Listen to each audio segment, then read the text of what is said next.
A pleasant good morning to you. My name is Kadeen Smith. I'm the project coordinator for the Caribbean Future Forum. Welcome to the first episode of our new CaribWebDialogue series, the SDGs and You. This is the first in the new series of Caribbean Future Forum webinars, which aims at raising awareness of the Sustainable Development Goals, their relevance to the Caribbean, and how we as a region can achieve these goals. Today's webinar will focus on challenge versus opportunity, the way forward for the Caribbean region. Today we have with us Dr. Rosina Wiltshire, who will explore the common challenges that continue to plague the Caribbean.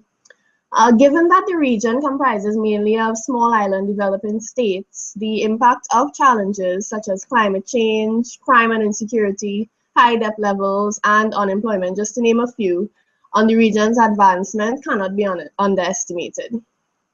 She will also focus on new ways in which the region can collectively pursue the achievement of the SDGs. As we move toward the achievement of the SDGs, there is increased opportunity for countries within the region to adopt a more unified approach in tackling these issues.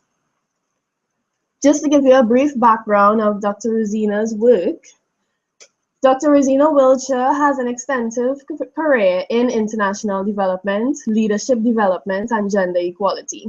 She prepared the Caribbean Multi-Country Assessment on behalf of the UN system in the region.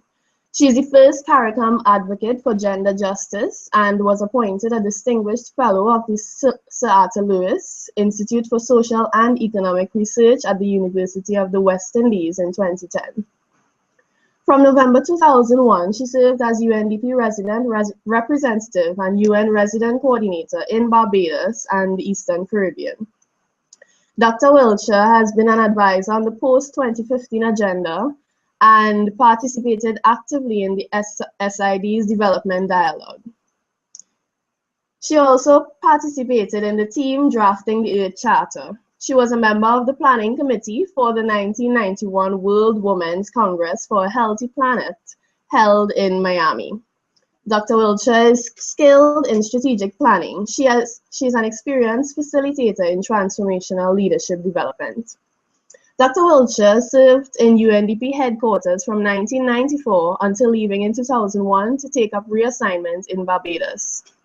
At headquarters, she held a number of posts, including Deputy Assistant Administrator of the Bureau for Development Policy ad interim, Chief of Learning, Deputy Director of the Social Development and Poverty Eradication Division, Head of Gender in Development.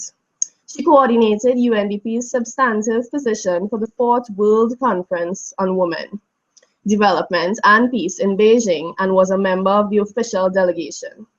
As Chief of Learning, she led the development of UNDP's virtual university, which graduated 90 participants worldwide this year. Prior to joining UNDP, Dr. Wiltshire was manager of the Gender and Development Program at the International Development Research Center in Canada. She supported the South African transition team led by Nelson Mandela in mainstreaming gender across the policy spectrum. Dr. Wiltshire lectured at the UE for 20 years in international politics and international development and was visiting professor at the Institute for International Development and Cooperation, University of Ottawa, and the Norman Paterson School for International Affairs at Carleton University. And just before I hand over to Rosina, I would like to remind you to stay up to date with our activities through our website at CaribbeanFutureForum.com, our Facebook page, Caribbean Future Forum, and you can also follow us on Twitter at @forum_Caribbean. We do have another webinar on gender and sexual orientation scheduled for Tuesday, 23rd February, and you can learn more about it on our various sites. Dr. Rosina will now present for about 20 minutes and will then answer any questions that you have. Please feel free to submit your questions via the Q&A box below or on our Facebook page throughout the session. Without further ado, I would like to hand over now to Dr. Rosina. Thank you very much, Kadeen. Good morning, everyone. This morning, we are here to address a bright future ahead. in the context of the Caribbean multi-country assessment. The multi-country assessment analyzes the challenges facing the region, opportunities for achieving the 17 Sustainable Development Goals, and the way forward. We address the core elements of the Caribbean multi-country assessment, which I will refer to as the CMCA, within the context of our theme, A Bright Future Ahead. I intend to identify core elements of a bright Caribbean future, outline the SDG goals as pointing us towards that future, look at significant assets that the region brings and major challenges, and then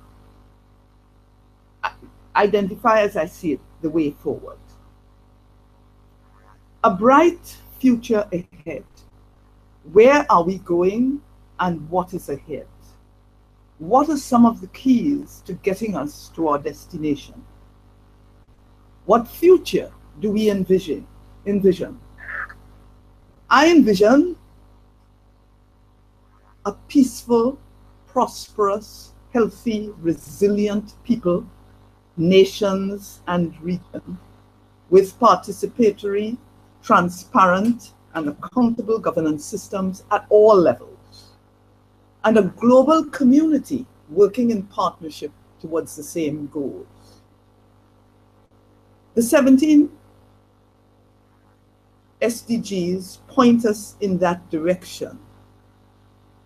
There are 6 signposts which cluster the 17 goals, which have been agreed upon by all the countries, including the Caribbean.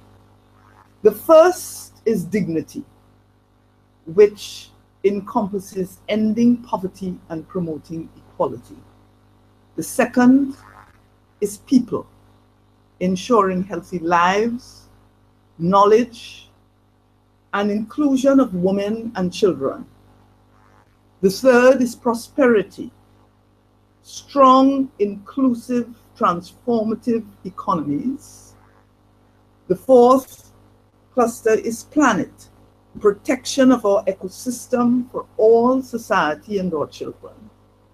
The fifth is peace, promote safe and equal societies and strong institutions.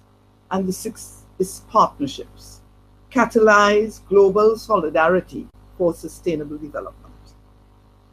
So we have dignity, people, prosperity, planet, peace, and partnerships.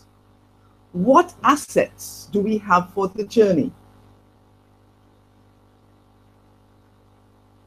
In my view, and I think you will agree with me, we have creative, resilient, highly educated people, rich, diverse cultures, people of every color, ethnicity, and religion living in relative harmony, high human development, relatively healthy people, key elements of gender equality, including access to education and the right to vote, resource-rich, beautiful states, abundant natural energy sources, and relatively stable economies. We also have democratic states, generally stable, and small size, which provides an enabling environment for inclusive and participatory governance. Those are our assets. And when I say high human development, Haiti is not in the high human development category, but for most of the countries, we are in the medium to high human development. What roadblocks do we face? The Caribbean multi-country assessment highlights some key roadblocks that can compromise our ability to capitalize on our assets and derail the achievement of a bright future. The first major challenge is an educational system that is broken. There's systemic failure. More than 75% of our young people leave school with less than 5 secondary school passes, and approximately 25% of those who register to sit leave with no passes at all. Many leave without even being able to read. Creativity is discouraged from an early age, and the educational focus is on IQ, with maths, English, and science given preeminence. There's very little focus on emotional intelligence, which would promote competencies such as self-discipline, creativity and innovation, kindness and honesty. Inequality is reinforced by the educational system. Our male youth underachieve, and their high male dropout rates, which characterize the formal system. The economies are pretty stagnant. High levels of indebtedness and fiscal vulnerability characterize the regional reality present. There's high youth unemployment and poverty levels, increasing income inequality, high levels of female poverty and unemployment in spite of higher formal educational achievement levels of women. There's a lack of diversification, sustainable agriculture, or sustainable energy, with a dominant focus on single economic drivers such as sugar, oil, or tourism. And recently, one PM suggested marijuana as a replacement for sugar. There are few women in economic leadership positions. The societies, as the economies, are under stress, evidenced by high levels of domestic violence, increasing violence and crime in communities and the societies generally, drug trafficking, human trafficking, and the Caribbean has one of the highest rates of incarceration in the world, with our young male youth representing most of that population. There are significant health challenges. High levels of teenage pregnancy linked to high levels of sexual abuse. Growing challenge of non-communicable diseases, obesity and related illnesses such as diabetes. And while some progress has been made in this area, HIV/AIDS still continues to be a significant challenge. The environment is under stress, and there are significant climate change impacts, including drought, water scarcity, food insecurity, increasing environmental damage, and energy challenges. We add to these governance challenges. Many of our governments are increasingly distant from the governed, with high levels of apathy. There's among the population or growing levels of apathy. There's a lack of implementation of critical policy initiatives. We have many important policy initiatives on the table, but an implementation deficit. There's weakening civil society, a top-down culture in homes, schools, and institutions in both the public and private sectors.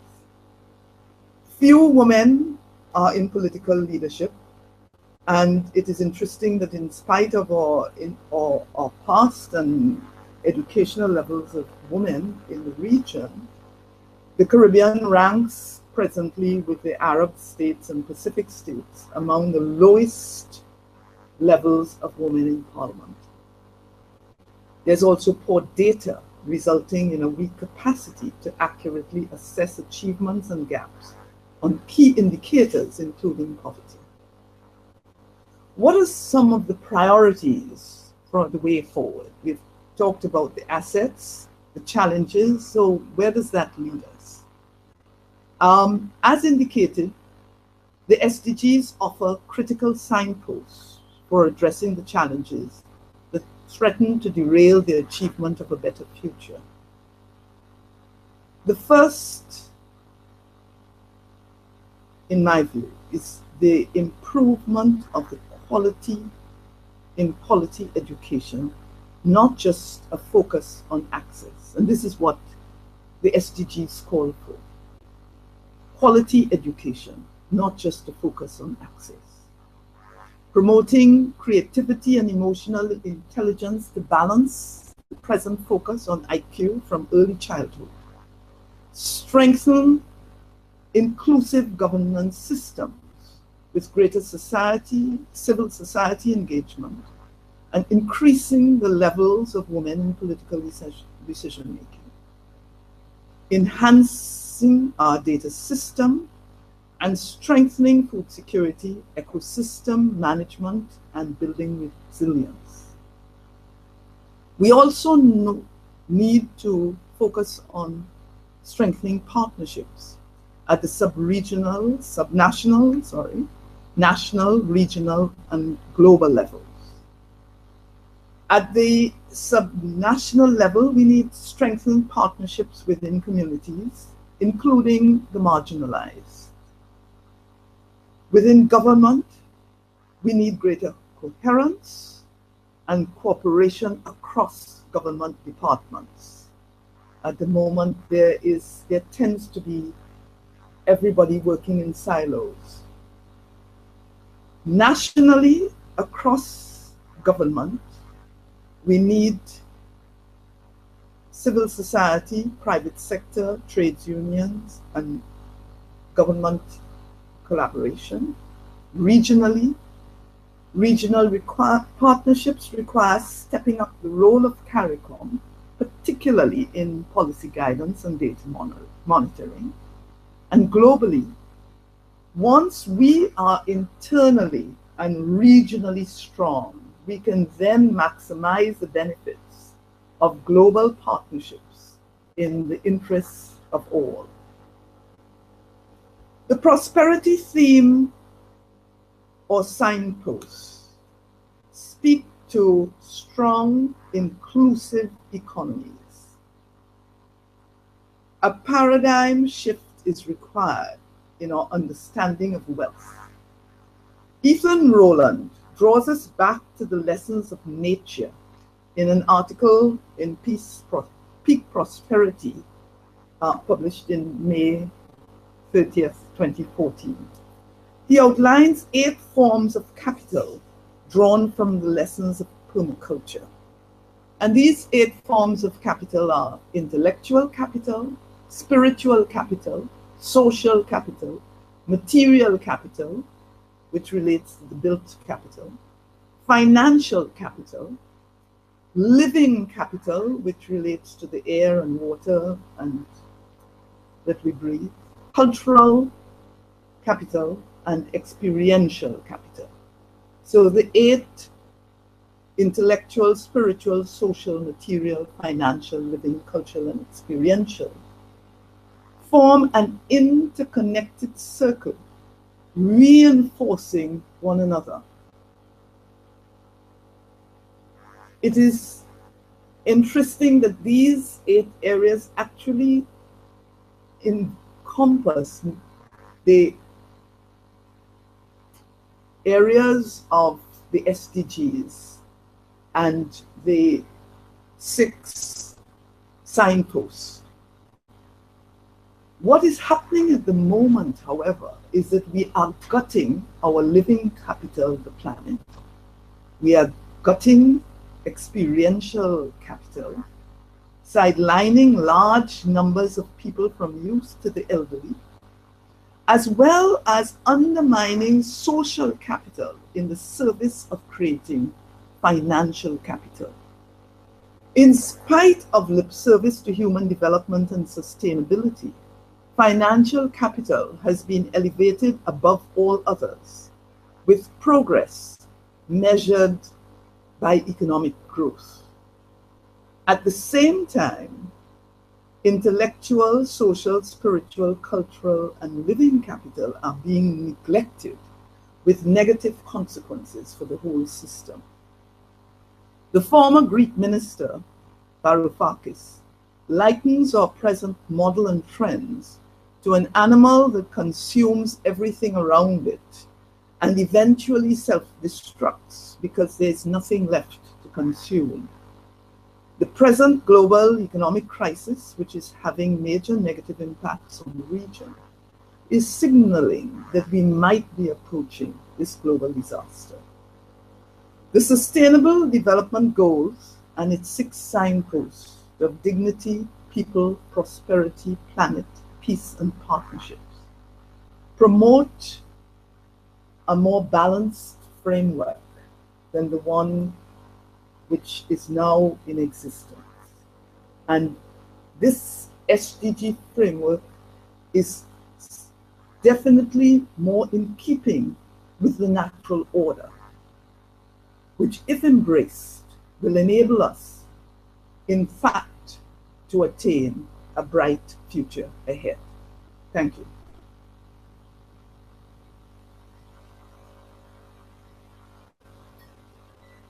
Okay, thank you very much, Rosina, for that presentation. Of course, now we will invite you to submit your questions in the Q&A box below. We already have quite a few questions. I'm going to just proceed quickly with that. But do feel free to submit your questions and we will answer them. For those who may not get the opportunity to have their questions answered in the interest of time, please feel free over the next 4 days, 3 or 4 days, to continue to submit your question, and then Dr. Wilshire will provide a video response to those questions. So moving to the question. We have one. The Caribbean region has a challenge in evidence-based planning and inefficient data management systems. How can we overcome this? As well, a question that kind of links to that is how can we also overcome the problem of lack of implementation of critical policy initiatives that you mentioned? So over to Rosina.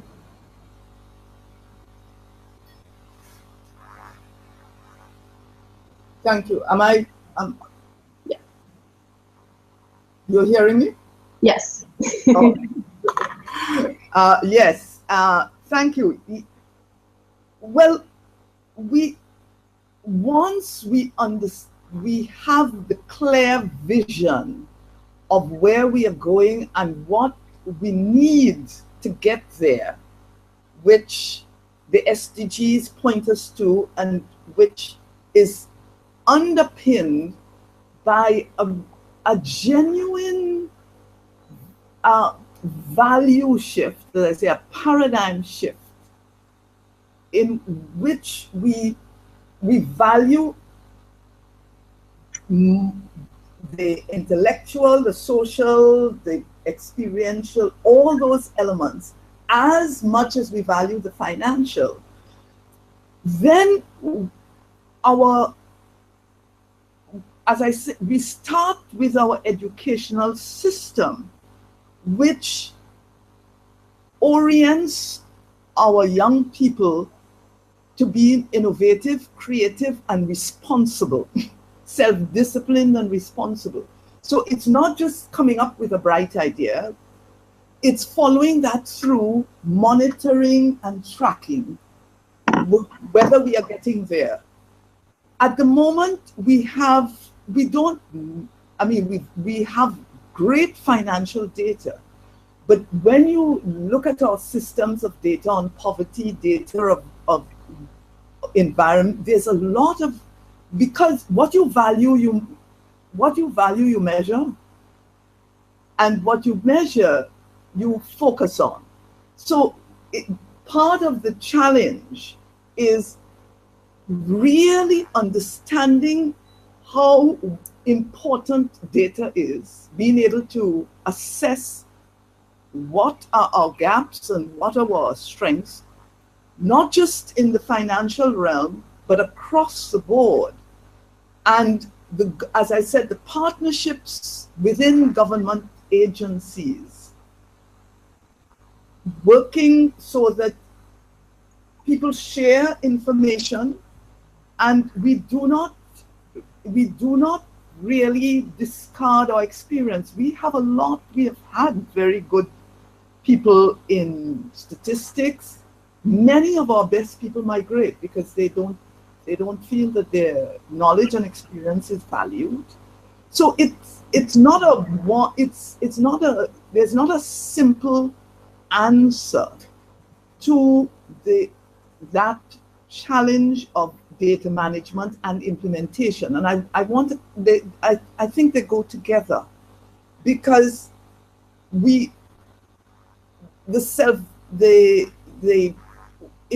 have brilliant people, but because we are not valuing that experience. Some of our best statisticians are in other departments. Some of them have migrated. The implementation also, the self-discipline and the focus on the vision and achieving that vision and getting from the point of the policy to where we want that bright future. There's often a lot of, and there's often the lack of follow through. We cannot just blame on those in leadership. When we look across the board, we see a general need, I would say, to step up our focus on emotional intelligence in the school system, responsibility, accountability, self-discipline. Because we've been talking about data management and better data systems and lack of implementation for a long time. I will say, however, that CARICOM, in collaboration with UN Women, and the UN system, is developing some important indicators for the region, and that's a step in the right direction. But it needs a system shift and a systems approach, not just it cannot be merely, the statistics department or one department or a set of individuals who are identified as the problematic or the keys to the way forward. The first question was, how can CARICOM contribute to the integration of the SDGs into the development agenda of the individual states? And the second question was, have we derived to the prioritization of the goals for the Caribbean, and what structure or systems have been put in place to ensure the implementation or achievement of the goals for the Caribbean? And what initiatives region-wide have been initiated to localize the SDGs? Okay, so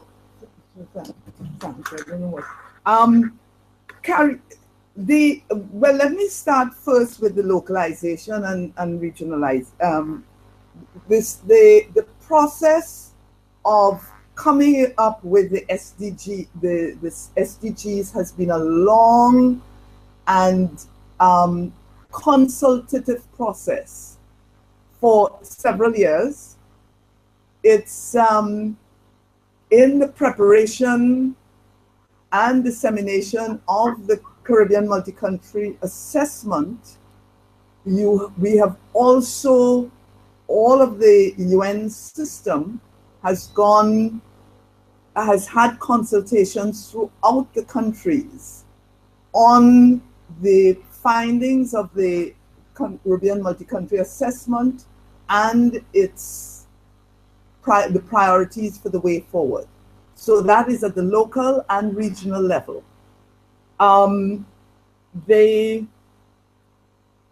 civil society has been involved in these consultations, both towards the SDGs and in the dissemination and discussion of the CMCA. The prioritization has been identified in the process of those consultations, and CARICOM has been fully engaged. Now, there are some areas that CARICOM can only build on what is happening at the national level.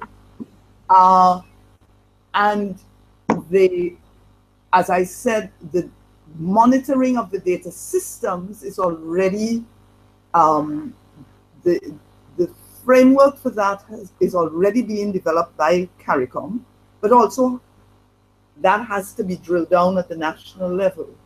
In areas of education, where we already have a very strong sort of system, the Caribbean Examinations Council, we need to strengthen and work with those. In terms of security, the fact is that we have a lot of Caribbean, good sort of Caribbean frameworks in place. What has to happen, as I said, is a shift in value systems. Because right now, we have prioritized getting our economics and our debt down. However, when you look at the debt, you will see that in many countries, the debt rose significantly as a result of environmental damage, hurricane, storm, floods, some of which could have been avoided if we had understood the importance of our living capital. So the understanding of the interconnectedness of these SDGs and the need for addressing them in a coherent way. And this is why I emphasize starting with our educational system. I mean, the policymakers have to get on board, but if we do not shift our focus from the present financial liberal, economic model, which is gutting everything else, we will continue to derail our achievement of a bright future. So I think we have structures, we have had many consultations, we have institutions in place, and the OECS, CARICOM. We need a more strengthening of our civil society. But unless we really give greater priority to looking at what we want our education to achieve for us, we're spending a lot of money on education, but it isn't giving us the fruits of that investment, because it's a system that was imported from the colonial times and really has not fundamentally shifted.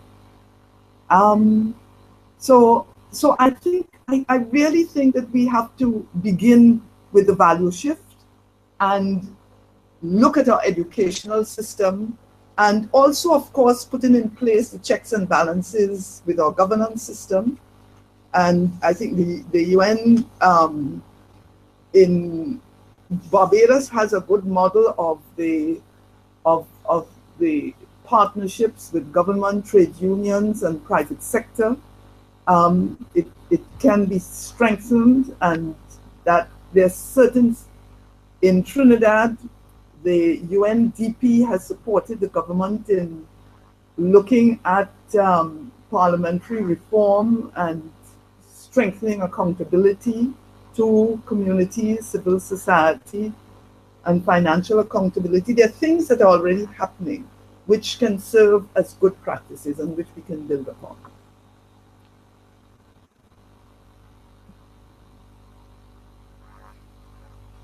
We cannot do it alone. No island can do it alone. Okay. Thank you very much. So I'm going to move along quickly. We have another question. It comes from a quote, something that you just mentioned. So the assertion that once we have a vision of where we want to go and how to get there, suggests that the Caribbean has satisfied the inescapable requirement for leadership, that is vision, direction, and strategy, not leaders. I would challenge the region to accept that sufficient leadership has not been created for the Caribbean development agenda. From where would you suggest that the leadership for realizing the Caribbean's future potential should emerge? And what would you consider as a necessary trigger for that leadership to manifest itself? I think we have a lot we have a lot on which to build.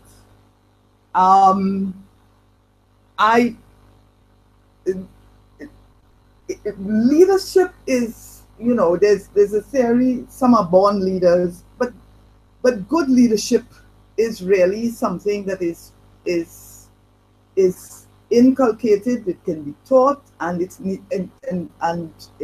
has to be practiced. I say we tend to think of a boss concept of leaders, people in positions of leadership. And I make a distinction between people in positions of leadership and leaders. We are all leaders, and we are all influencing those in our lives, whether we know it or not. What is important is that we, again, as part of our vision, and here I understand that good leadership requires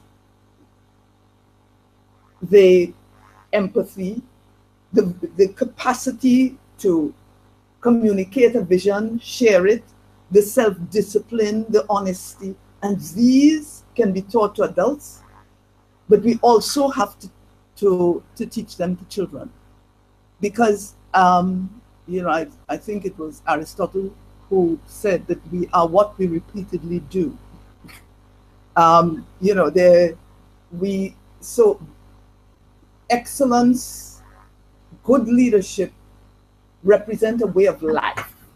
They're not sort of isolated acts. So I come back to the importance of shifting our educational system towards allowing every child to recognize that they are leading potential and actual leaders, and the teachers empowering the children, enabling others in private sector, public sector. I think we need a lot of training, but we also we need to build up the leadership from the base. So and we need to have the checks and balances so that people, even when we have that different shaping of the leaders and our population as all leaders who enable and encourage one another, who are going towards a common vision, who are self-disciplined, caring, empathetic, and really demonstrating the characteristics of transformational leaders at every step in their lives. And that includes teaching our children to be kind. That it's that we will not be looking up to those in positions of power alone to take us where we want to go. They will be our representatives who demonstrate the same qualities that the rest of the population demonstrate. All right, so thank you. Let me just go quickly to another question that we have. This one is about women. Women bear the burden of racial and domestic violence in the Caribbean. They bear the seemingly harmless role of the media in perpetuating violent messages about their place in society. How can we restore the dignity and humanity of women in the face of excessive and violent opposition from patriarchal structures and institutions through the educational system without adversely affecting the freedom of choice? I'm not sure about that last piece of freedom of choice, because but I will I think every human being deserves to be free of violence, and that's a human right, male and female. We do have a very patriarchal system, and I led as the first CARICOM gender advocate a survey of, on behalf of CARICOM, a survey of over 1,000 young boys and girls in our high schools, asking what their attitudes towards masculinity is, to attempt to see the link between the views of masculinity and its links to violence. And one of the really sort of what emerged was of significant concern, because what we found was that most of the children, while they said that violence against women was not okay, a significant proportion of them felt that it was okay, and that included girls. And then when we asked them whether it was okay to discipline a woman, that percentage went to really high levels. Many of the boys and a significant proportion of the girls said that it was okay to discipline a woman, including when if she felt that she knew more than the man, or if there were a number of reasons which they felt could justify that. Now, that showed us, and we've had some fora with people in education, primary school, nursery school. What the boys, all of them told us that their views were shaped by the home, by their parents, and reinforced in the schools and in the society. So it is systems, a patriarchal system is supported not just by men, but by everyone. And until thankfully, a lot of young boys and a lot of men in our society are challenged in that. We have very strong women's groups which are challenging that. But we really have to recognize again that from childhood, in the schools, they're looking at the books and what messages the books convey.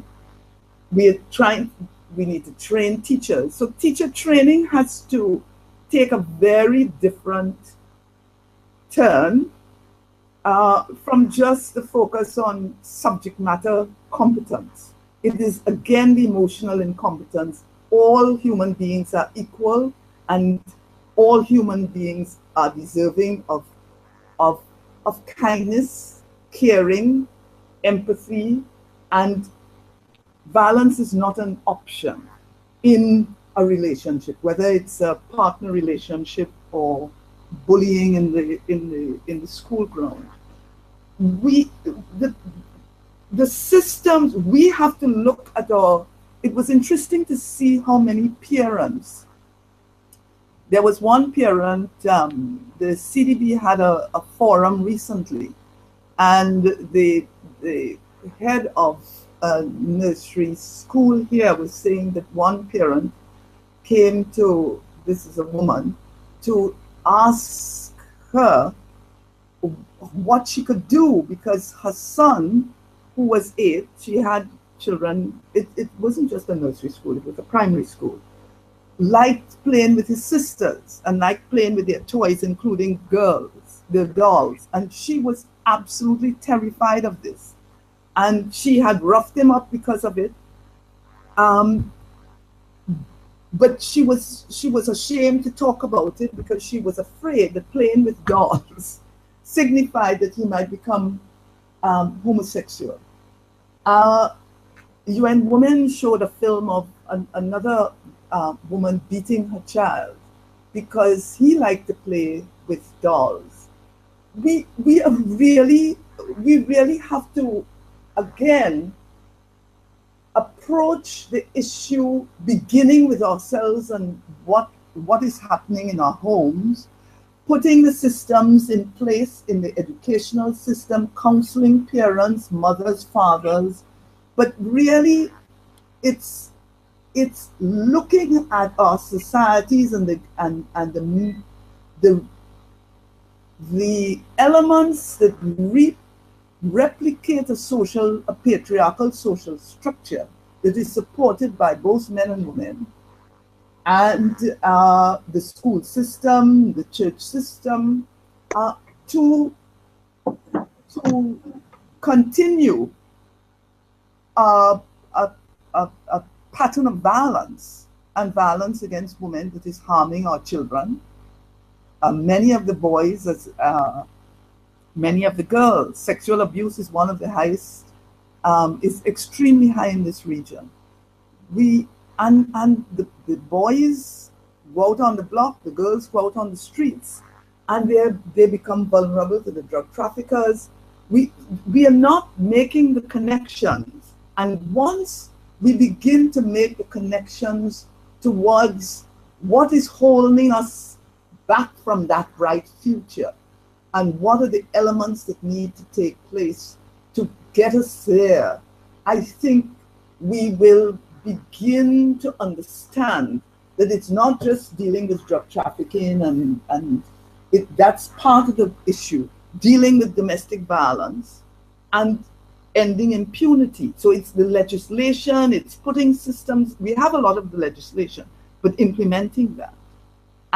But again, the attitudes, if we are not changing the attitudes, all of the best laws in the world, all of the best systems, policy frameworks will come to naught, because deep in our psyches, we believe that it is okay to hit a woman, and it's not okay for a boy to play with a doll because that will, or as the young boys in school said, for the boys to not be violent. The boys said if they are not aggressive, they are teased. They are taught to be aggressive, and they're teased by both boys and girls. The parents teach them that they are not supposed to be kind. Many of the parents, I would say, that they need to be aggressive to show their manhood. So if we're dealing with very deep sort of cultural, social, cultural factors that have to be addressed at every level and in all our institutions if we are going to shift these patterns. Right, so I think we may have time for just about one, maybe two questions. So just getting back to, in the case of localizing the SDGs, outside of referring to the consultation towards the development of the goals, and given that the goals have been adapted, we are looking at what ways are we bringing or translating the SDGs at the local, district, and individual setting, taking into account the role of leadership and accountability.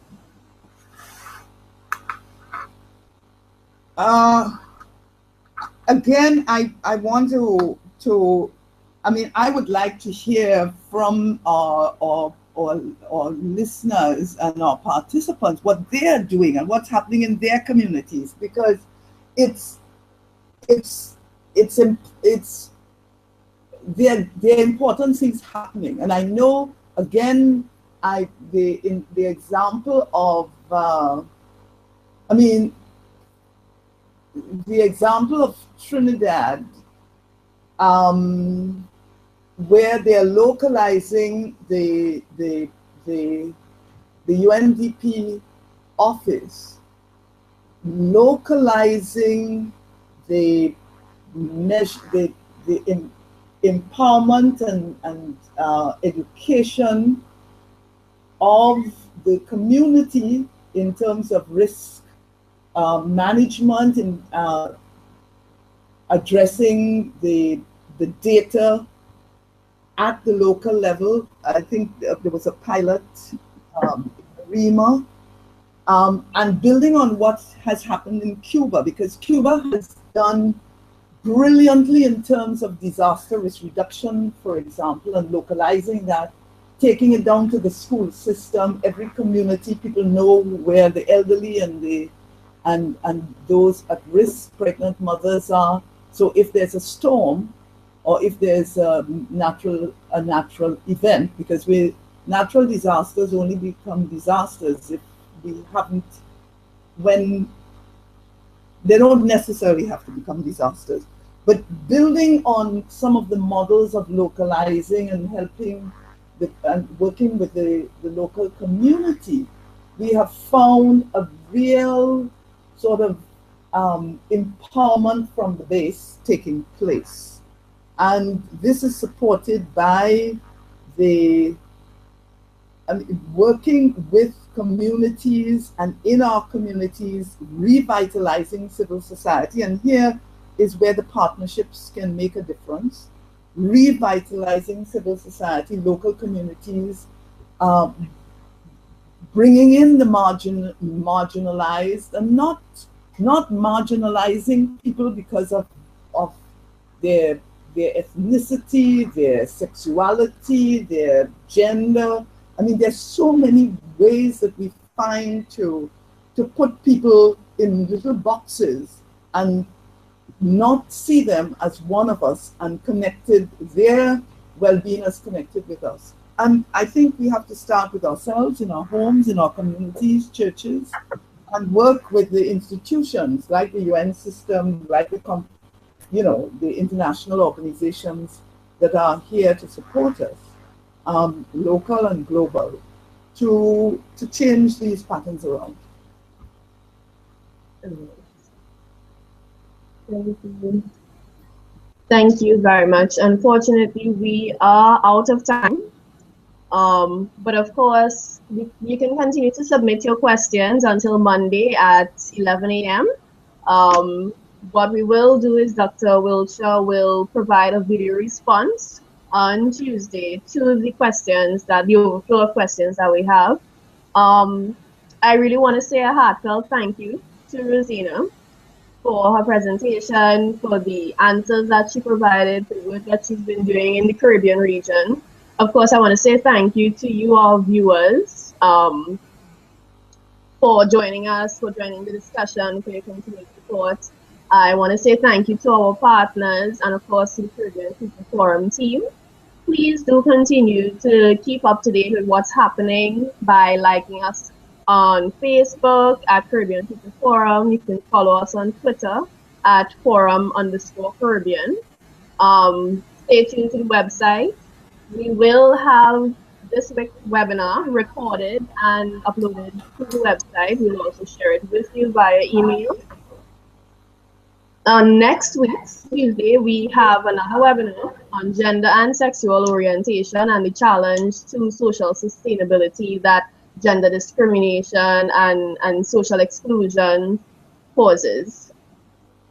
So again, I want to thank our speakers, all of our supporters, and I do wish you a great day. Thank you.